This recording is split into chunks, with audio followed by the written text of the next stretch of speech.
என்ன ப்ரோ உப்பு தண்ணியும் நாம்பல் தண்ணியும் சின்ன கிளாஸில், உப்பு தண்ணி பெரிய கிளாஸில், சின்ன கிளாஸில் நாம்பல் தண்ணி பெரிய வாட்டர் பாட்டிலில் இந்த தண்ணி இது என்னது உப்பு தண்ணி போட்டு தூக்கிங்க. சரி வந்து நாம்பல் தண்ணி, இது வந்து உப்பு தண்ணி. சரி ஃபஸ்ட்டு நம்ம நாம்பல் தண்ணியை துவச்சிக்கலாம்.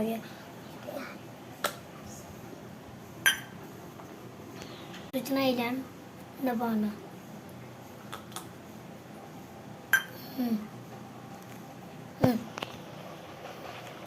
திரும்ப போட்டுச்சா சரி தொட்டுக்கலாம். லாபம் ஒன்றும் இல்லை. இதெல்லாம் இப்போ போய்க்கலாம்.